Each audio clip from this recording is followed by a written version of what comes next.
Makers Live on LinkedIn is a space for everyone, where we can come together to shatter convention, get deeper into how leaders are made, increase women's media influence, improve our health physically and mentally, ignite corporate responsibility, and inform our advocacy.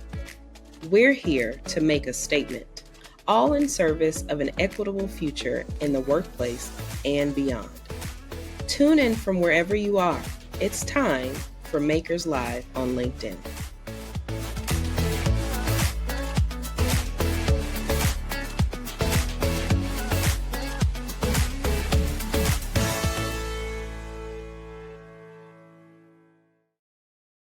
Hi, everyone. Welcome to Makers Live on LinkedIn. My name is Meggie Palmer, and I am so excited to be welcoming all of you here to join us today virtually. I'm an Aussie who now calls New York City home, and I'm really proud to be a Makers advisor, working to help people navigate life and work and make gender equality a reality. I'm the CEO of a company called PepTalkHer, and we're on a mission to close the gender pay gap. We want to see 50-50 women in leadership ASAP, and we support employers, brands, and professionals to use our PepTalkHer app and our resources and coaching services to really supercharge the success of their career. I believe great things happen when women get wealthy. And today's session is all about exploring new pathways and investing in yourself. Our panel is amazing, and they're going to share with you today real-world insights into how they found their niche and actionable steps as to get into the right mindset for a founder, especially in this new year in 2025. It's going to be a great start to the year, and I'm really grateful to be in this space. So let's jump into it. I'm so excited to be welcoming two very special guests to this session, amazing founders who have unique journeys and amazing impact in the industries that they're going to share with us today. First up, I am thrilled to welcome Jessica Murrey, the CEO and co-founder of Wicked Saints Studio. So good to have you here, Jess. She's an Emmy Award-winning storyteller and international peace builder turned game designer. She partnered with a behavioral scientist and a former senior engineer at Pokemon to create her amazing studio. And they've actually built the world's first RX adventure activism game and a platform called World Reborn. It's actually like an interactive story game that tackles mental health, and it helps you to foster healthy relationships, which is amazing. And it also activates young people to positively impact folks and, of course, the planet. Brands, nonprofits, and creators can all connect with Gen Z about issues that they really care about. She's been recognized in amazing places, including by the American Business Journal, who has named her one of the top 34 female founders to watch. And she also won the 2024 BTA Awards, the Black Tech Achievement for the Force of Good. So thrilled to have you with us, Jess. Thank you so much for being here. Awesome. Thank you for having me. Yeah, I'm excited to jump into it with you. And also Sadie Lincoln. Hi, Sadie. Awesome to have you here as well. You may know her as the CEO and founder of Bar3, an amazing fitness and wellness company that I actually frequent myself, really focused on teaching folks to be balanced in their body and empowered from within, which is so important. It started back in 2008 in Portland, and it's now grown to be more than 197 franchise studios powered by awesome female entrepreneurs. It's also an online workout studio if you're looking for something to use, and she has folks from more than 100 countries who are sort of dialing in to do those workouts as well. She was named on Forbes 50 over 50 list, Inc.'s Female Founders 100 list, and she's also been featured by the awesome podcast that you may be familiar with, NPR's How I Built This. She speaks regularly on topics including mindful leadership and the power of body wisdom and coming from within. And she also occasionally still teaches classes. Welcome to you, Sadie. So good to have you here. Oh, I'm so pleased to be here with you two powerful women. I know, what a great community bit to be in. And thank you to everyone who's joining us live. Please let us know your comments. We really want to hear from you as well. I want to start by sort of giving you a bit of background about my experience. I founded my business, PepTalkHer, almost 10 years ago after an experience of inequality in the workplace. And perhaps folks on this session today may be able to relate to some of the things that I experienced, which included pay inequality, discrimination, and sexual harassment as well. And I was so frustrated that I felt like there was two options. Like I could spiral and keep just going down a negative rabbit hole, or I could actually look to create change. And that's why I started PepTalkHer, built out our app and our coaching community. And we now have, more than 70,000 professionals around the world involved in our community. And I want to sort of get a sense from you both as to where your journey started. Sadie, you've redefined what the fitness industry looks like. How do you define success as an entrepreneur, and what resources particularly kind of helped you as you were sort of growing your business? How do I define success and resources to support that? I think number one, how I've always defined success is starting with what is the problem that I am uniquely suited to solve, and and then what is the unique problem that my company is unique positioned to solve, and every individual is within that for them to have a place where they know that about themselves as well. This is what I'm here because I can uniquely solve this problem, this one problem together, like being really, really aligned on purpose, as an individual, but also as a company. And I find that that's a practice. We've been around for 17 years. So continuously looking at the landscape, looking at our clients, because that's who we serve. And we're predominantly women. The folks who identify as women, that's who we serve, teaching exercise classes. And how are we doing that in a way that's uniquely solving a problem for these women? So that's a continuous practice. And it always has to start from there. And then from there, how does that solving of the problem drive financial freedom? And for every individual, every stakeholder who is a part of this business, but specifically our franchisees, we're 100% so far owned and operated by women. We have actually over 200 studios now. And each of those women have their own business, and that's powered by purpose, but we also care about profit, right? And we care about designing, and this is the freedom part, is designing our lives in alignment with our core values. Not like the core values live over here when I'm at home, but when I go in to like make money, I kind of put them aside for a minute, right? And that was certainly my story in my professional career for over 10 years before I started Bar 3. So in terms of resources and support, I mean, I think the first thing that comes to mind is designing our whole organization around that value and talking about it a lot, and making sure that all the stakeholders, from clients all the way to anybody who might invest in Bar 3, which right now we've grown on cash flow alone with our franchise business, are really aligned around purpose then profit. It's so interesting. I love when you said you're powered by purpose, but you still care about profit. That's so relatable. And I'm assuming a lot of folks on this call today can relate to that as well. Jessica, for you, how do you think about that, right? Like the purpose piece, I know, and the impact piece is also such a big part of what you do. How do you balance that with also, the importance of profit and taking a salary yourself?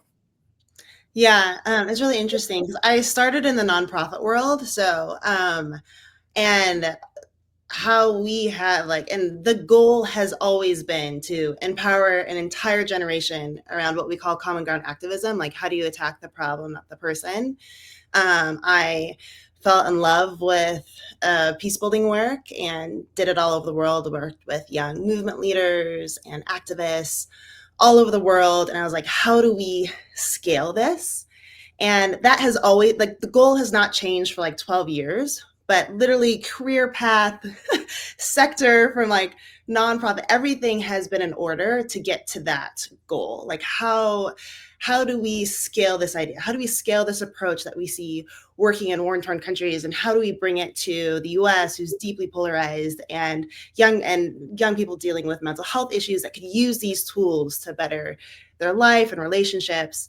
It's always been the goal for us. And since it was such a strong goal, we quickly realized that we couldn't achieve what we knew we needed to within the nonprofit space. I couldn't get access to the capital that I needed to hire the team to build the vision of what we wanted to build, And so that's what took us in the direction of for-profit. And I never thought I'd be in the for-profit world. I did not expect to be a founder. And even money in that sense isn't a high motivator for me. And so it was a lot of learning of, what success looks like to me is impact. And so to me, I still haven't been successful yet. And so that's where resources like mentors are really helpful, who have been in the business space for a long time, to be like, hey, Jess, I know this is what you think success is, but like you need investors and you need brands, and like this is what they see as success. And so being able to align the incentives of like, okay, I want to reach every kid possible and keep them, that means acquisition and retention.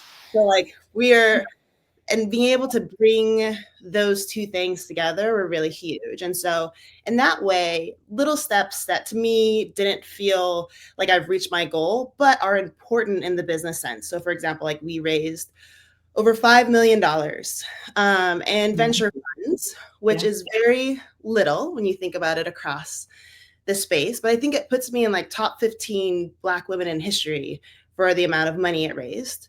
And so especially in a year where last year only 0.3% of venture funds went to Black founders. That doesn't even include women founders. It's like little things like that where I had mentors and advisors be like, hey, Jess, you actually need to get out. You need to talk about some of these things that are success.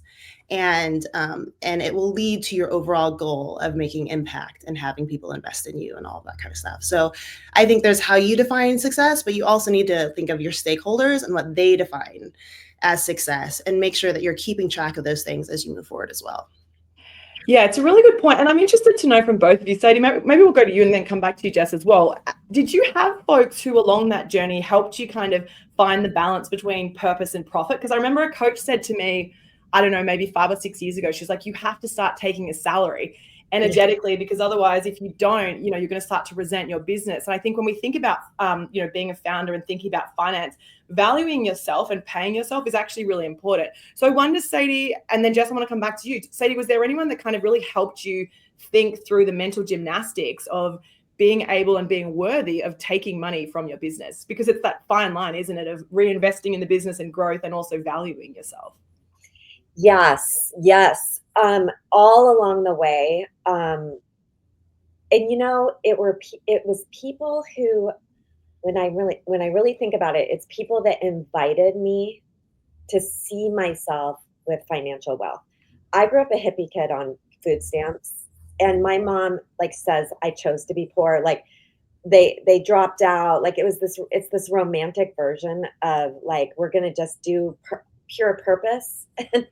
And we don't care, it was almost like we identified as a family as not having money, and we're sort of proud of it, honestly. Yeah. And I remember this turning point when someone was like, actually a woman friend of mine who owns Salt and Straw, Kim Malik, I really look up to her, and she's like, you deserve to have wealth too. And I remember in that moment thinking, yeah, like, I don't want to be a poor hippie. I want to be like a wealthy hippie. You can do both. But for me, it's people who invited it and literally sat across the table from me and said, what about your legacy and your family and your wealth? Yeah. And invited that conversation for me. And it wasn't just women. Darren Marshall, from the CEO of Smith Tea. He just said that to me recently. And again, it was like, oh my gosh, like that is so nice to hear that invitation from you. And I think about that as I mentor other people too. Like, always invite that. What would it look like if you had an incredible company fueled by passion and purpose, and you were wildly successful and had that financial freedom that you've always, wanted or saw in other people that maybe didn't see in yourself? Wow. Maybe all be wealthy hippies, Sadie, to your point. I love that. Jess, what about you? Like, did you ever have a moment where you sort of had to think about what that looks like between taking money out of the business for yourself and valuing the work that you're doing as a leader and a founder? Yeah. So I'm still founder poor. So we have, my husband and I are both high risk. We're both founders. I actually always thought that he went to Georgetown, got his master's in real estate development and finance. I always thought that he would be the one that made money and then I would give it away. And so it's funny because we're on a founder's journey and I'm a little bit ahead than him. And so we're both really high risk people. and we have no safety net. And so we have just invested our time and our money into our companies, but we have a really rich life. And I think one of the ways that we find balance, I live in Southern Oregon. So I live in my small hometown that I grew up in. And so I have my mom, I have my grandma, I have my awesome mom friends and dad friends that pick up the kids for sports, that do all the things, we live in it's not expensive to live here. I get to go touch grass, jump in crystal clear water. I have beautiful air, I have amazing relationships. And so for me, I find a lot of wealth in that. And then I just want to be able to pay my team. I feel like everyone on my team is taking pay cuts because they're so dedicated to our mission and the vision. I would love to be able to take care of my team, and I would love to be able to direct resources to places that I think are really important, like to get to a level where we can have our own foundation, where we can reach more kids. And for me, it's really seeing the more money we're able to make and raise, the more impact and people we can reach. And those two things are like very, very, very tied to me. And it makes a lot of sense. And I look at win-wins in ways where you can boost both bottom lines. Like one line should not take from the other. So and I think there's a lot of kind of businesses where you're like, they think, oh, like you have to take away from the profit bottom line in order to do good. But the way that we've built our business model is like, no, our doing good is a brand lift. And so what it does is actually, the more we do good and we give the opportunity for people to get behind it and support it, it actually increases the profits of our company. So. Well, I love that you also raised this idea that like being wealthy as a founder doesn't always look like dollars and cents necessarily, which I think is a really good point, which we're going to talk about in a second when we think about founder well-being. And just an invitation off the back of, Sadie and Jessica's advice for folks listening, an invitation to reach out to someone today. Perhaps there's someone in your life, a mentor, a friend, a sponsor, maybe a client who you could send a text to and ask them to hold you accountable when you think about your value within the business and what that looks like from a monetary sense. It's not an easy muscle to flex, but an important one. I want to, Jess, you've set us up perfectly, and we didn't even plan this, for a segue into thinking about well-being. When I used to be a foreign correspondent in my former life, I worked for the BBC World, CNBC, and other places, and I was, on and off of planes, chasing natural disasters to cover them in and out of countries like Syria and Zimbabwe and stuff like that.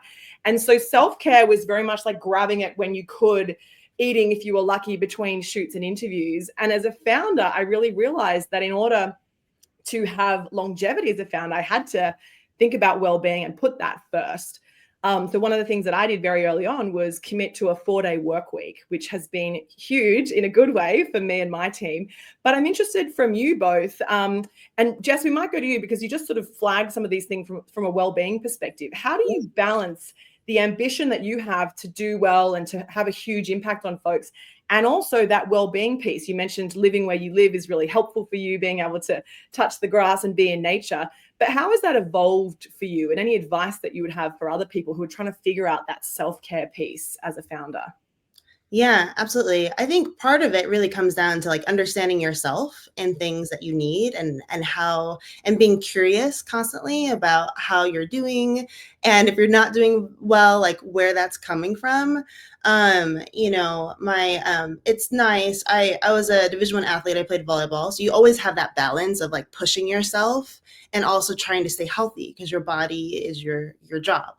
And so when my husband and I were living in Washington, D.C., we had our first child, and we were doing what we loved. I was doing international peace building work. He was in development work, and we were making good money, and it was all going out the door. There was just so many stressors of city life. And I'm a small town girl, like born and raised, and just like little things, like it's just stressful commuting for me, like traffic, trying to figure out who to pick up the kids. We didn't have any space to have dates because we didn't have family around, things like that. And so I think it looks different from everyone, for everybody. People thought we were insane to move back to Southern Oregon. People like, I literally raised all the money from Southern Oregon. I mean, not actually like in the town, but like living. Wow. Yeah, right. People think I like moved here after. I'm like, no, I started the company. Like I moved to Southern Oregon Back to Southern Oregon, 9 years ago now. My company is about 4 to 5 years old.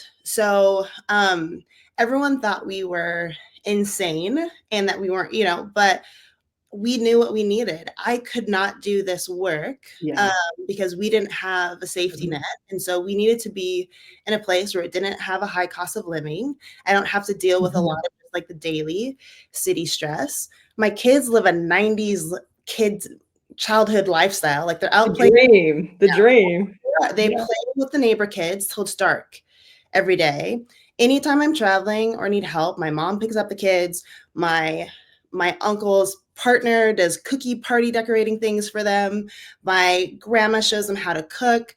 The moms from school take them to practices, take them this like that community piece is really is so huge, and it helps me with my mom guilt because my kids don't just get me; they have this amazing community that is pouring in love for them. Even our church community, like this elderly couple took the kids to like pick out foster outfits for foster kids and then like took them after church and like showed them the whole foster system. Like it's just a really lovely life to like, and it's nice for me to have that balance of my friends don't really, we talk about other life stuff. And so it gives me a little bit of balance of like when I'm in work, heads down, I'm thinking about it, but it gives me some space to kind of give myself some space and breathing room in both sides of like motherhood and community and family life with, building an empire. And so I'm hearing the community piece is really important, and which is a great segue, Sadie, because, the business that you've built from a well-being perspective, Bar3 is about getting healthy and wise with your body and listening to your body. For you, though, I mean, what does that look like when you're a wellness founder? What does wellness look like for a wellness founder? Yeah, there was an era in Bar3, me growing Bar3 when I was not well. My body was talking to me. I had really chronic low back issues. I had low-key depression, anxiety. And this is when everything on the outside looked like I was, winning. And it took me to my knees because I'm like, why? I'm an ambitious woman. I have built this incredible empire around this idea of fitness, but what am I missing? Like, what's missing here? I bought my first house ever, like, that I'm sitting in right now, that I worked so hard for. My kids were in the good school. I had notoriety. I had all these things, and I was really distracted. And I think for me, it was that my mind and my thoughts was hijacking me from knowing my body and what I really needed. And I think that was the moment when mindfulness, a real dedicated practice of mindfulness came in. And this practice of taking the time to witness and observe and notice what's going on the inside. My thoughts, but also sensations in my body that were telling me something, and to just sit with it and feel it and kind of have compassion and curiosity around that. And when I did that, I found every time I did that, it was a doorway into living a more rich, full life, which Jessica was talking about. And that mindfulness practice that was when we shifted at Bar3. Like it really did. All of us were talking about it at Bar3. Like, how do we have this approach to mindfulness? How do we infuse it into fitness to transform not just bodies, but lives and our business? That fitness is way more than it is. It is about building strength, bone density, endurance, joint mobility, all these things. But it's also about feeling less lonely. It's about having compassion for yourself. It's about building your own wisdom and trusting your body. And that's not just in fitness, it's in whatever career you're in. Trusting your body. If you're around the table talking to the team and you feel your heart pounding out of your chest, taking a moment to feel that and trust that. I think for me, that is been that is how I've helped myself realize, how do I manage my energy proportionate to the things and people who matter most to me? And I've learned over time that my body knows already, and I need to take the time to listen, and then take action and design my life with freedom around that. Like Jessica said, putting my feet in the grass, staring at Mount Hood. Also an Oregonian. I love that you're repping Oregonians here. But that is a rich, beautiful life for me, just as much as crushing it, and videos and all the other things, that frankly we're all conditioned to equate with. Totally. Oh, I just want to say thank you, Sadie, for sharing so vulnerably, because, in you sharing that part of your story so honestly, it gives all of us permission to maybe stop and acknowledge, are we burning the candle at both ends? And sometimes it can seem like wellness is frivolous when you're trying to build a business and scale and hustle and growth and impact. And you forget that this is the golden goose of the business, right? As the founder, as the leader, like, you have to put your own oxygen mask on first. And I want to say thank you to you for sharing that with us, because in doing so, I'm hoping that you've given folks listening permission to do the same. And so an invitation for folks who need it this week: do you need to stop and smell the roses in some capacity and slow down to eventually go faster? One of the things, to your point, Sadie, around also designing your life, which you and Jess have spoken about, one of the things that we've done, we have global clients, we work with corporates around the world, and we only do late night calls on a Tuesday, because previously I was up late in the middle of the night all different days, and now I just time block it. Tuesday is a nightmare, and that's okay, because I can be with my son and my family the rest of the week. So I really loved that, Sadie, the intentionality of designing your work life. You started your own business, you get to make the rules, right? Regardless of how we've been conditioned. And Sadie, you mentioned as well about, your team and being intuitive and being honest with them. When we think about growth and success and our own well-being, of course, it's very hard to achieve anything on your own. I took a long time to hire my team, but when I did, my goodness, it changed everything. And that piece of building a great culture, I've made a lot of mistakes. We've got an amazing team now, and we're actually hiring a chief of staff right now. So I'm in the midst of it. But Sadie, I'm interested to hear from you first. You've scaled, 200 plus locations, as you said. When you think about hiring and training a team so that you can grow the impact and free up your time, what's the one biggest lesson that you've learned that you'd like folks to remember after today's conversation?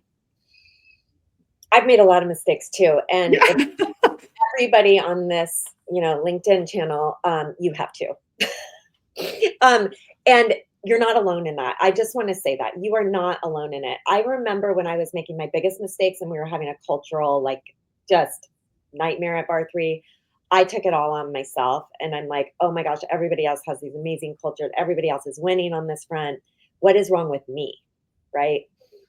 And when I learned to lean into those moments with curiosity and know that there was some deep wisdom, that I was going to grow as a person in this moment, but also my organization is going to be better because of this moment.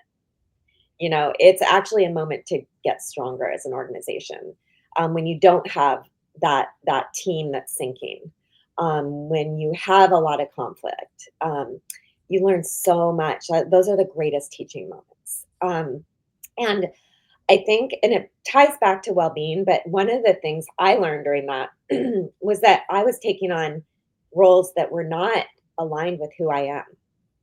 And that was degrading me as a professional. I wasn't showing up to work as my best self. I was trying to do things that I just wasn't suited to do. And when I took the time to really realize where my unique strengths are, where my superpowers truly lie, and really, really protect those and design my career around that within my organization, it allowed me to see and humbly realize I need to hire people around me who have different unique strengths. And what we tend to do, and I've heard this from so many entrepreneurs, is we tend to hire a bunch of people just like ourselves. Yeah. We do. Relatable, Sadie. Relatable. Yeah. And because the people that are different than us push us and make us a little uncomfortable. But again, when you're in an environment that creates space, trusting space around that discomfort, we have to get uncomfortable in order to grow. we must get uncomfortable to grow inside as people too, and develop community. My leadership team now, we are really big on any kind of strength finder analysis. We do that probably every couple of years. We bring in a consultant. We just brought in a new consultant, Karen Barsa, and we just did our superpowers. We literally just did this yesterday with the entire team. No way. So that it was a self-awareness exercise, and then she had the entire company. So there was 50 full-time employees in this room. We did this card exercise where you figure out what your superpower is, and then we all held up our cards and we grouped within the organization. Oh, that's fun. And I was visionary with one other visionary who's in our creative department, who I didn't even know. We were the only two visionaries. But then there were like groups of like, system design people, the curiosity folks, the energizers, and we saw it was like this cross-departmental, I don't know. It's just a beautiful moment for me because it sort of highlights, underscores in all bold print. What I want to say about this is that I'm creating a company where everybody can continue to discover where their genius lies, and then contribute within that towards a greater vision. It creates impact. It creates workplace awesomeness. A place where people want to work, want to overcome, problems together. I love this. I'm such a proponent of being in your zone of genius, and I love Gallup Strength Finders, like you said. I can see actually we've got Jacqueline Robinson in the chat making some comments. She's an amazing coach in this space too. When you think, Jessica, about hiring, I'd love to know from you, what's the one characteristic that is essential? Of course, you're hiring for lots of different jobs. Like for me, it's enthusiasm. I'd love to know, Jessica, what's the one characteristic that you look for when you're hiring? Oh my gosh, so we're all like balance.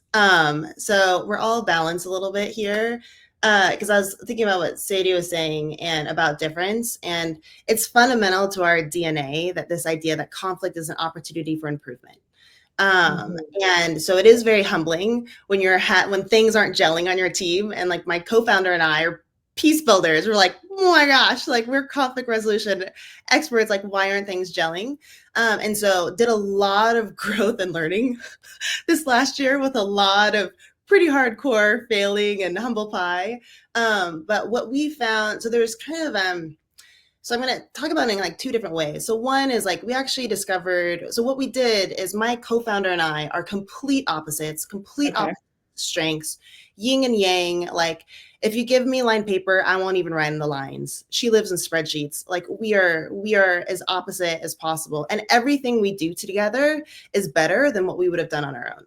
Like every single thing. And so what we ended up doing was taking a step back and looking at what works about our relationship and how can we scale that for the rest of our team. And that's how we came up with our company values. And some of them are different. So like one of our big ones that I think is probably normal for a lot is nonconformity is actually a value that we have. So we're always going to challenge the status quo, and we're always going to challenge authority.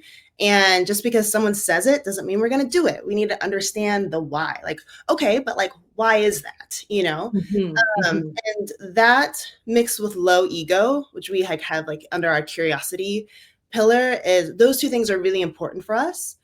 And then what we found is one of our investors is a co-founder of Discord, Eros Rosmini, and he has a framework for hiring. It's IASK, and it works really well for our particular values. So IASK is intelligence, attitude, skill, and knowledge. And if you could only pick two, pick intelligence and attitude, because the rest you can learn. And so for us, the intelligence piece is, can you be strategic? So instead of coming into our company and being like, hey, this is the way it's done, or you should do it this way, we're going to ask you why. Do you actually understand and know why something works for another company, so that you can pull it apart, look at it, take the pieces that will work for us and leave the pieces that won't? Because we're not just going to do what you say. Like there has to be strategy and purpose and reason behind what you're doing. And so we look for people that have high intelligence, strategic mind, that can actually piece apart the whys behind everything, and aren't threatened by us. The low ego piece. Yeah. And so that's why we need the low ego, because we're always rooting for the best result. Our whole team, they're not rooting for their idea, they're rooting for the best result, the thing that actually reaches the purpose. And so Yeah. you have to be okay with someone on our team getting in and messing and making suggestions, getting curious about why things aren't working and not being threatened. And so the nonconformity and the low ego, Yeah. in order to get that, we need intelligence and attitude.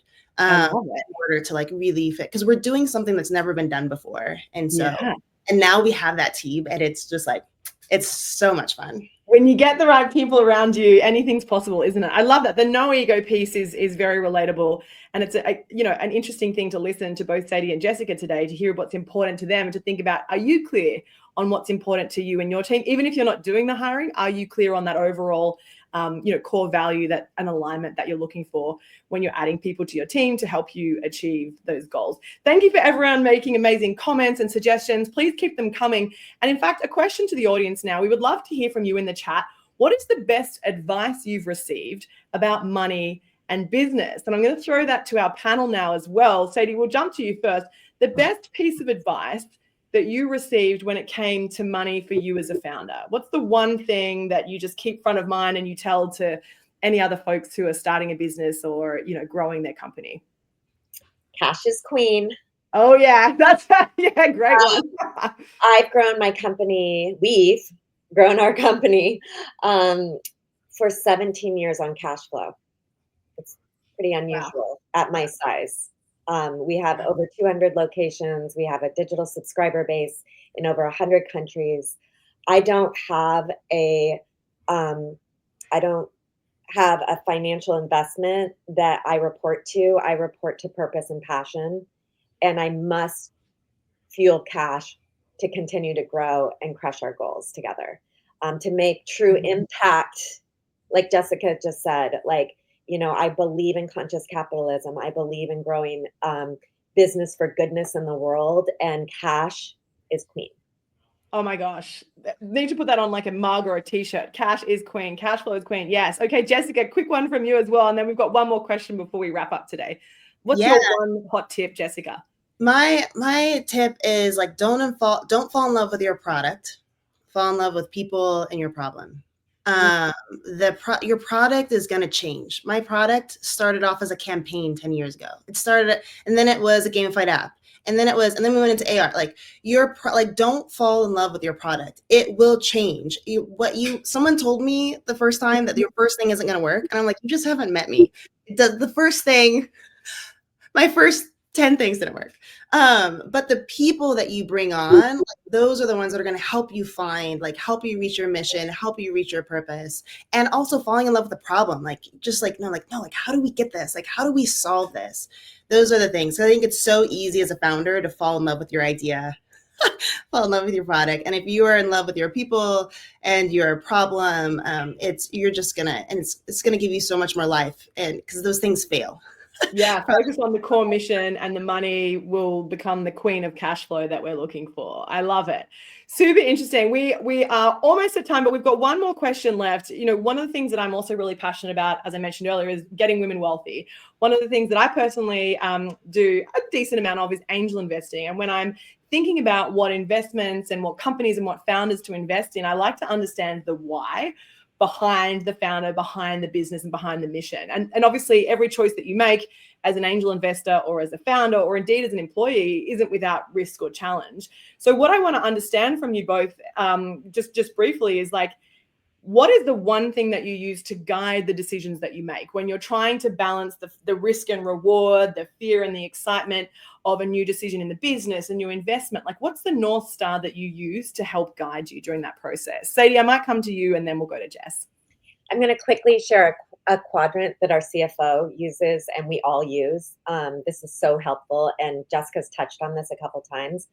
Upper left-hand corner is high investment, low impact, money pit. And if you don't know where the investment is going, don't invest, because you might have you don't know if it's low impact or high impact, right?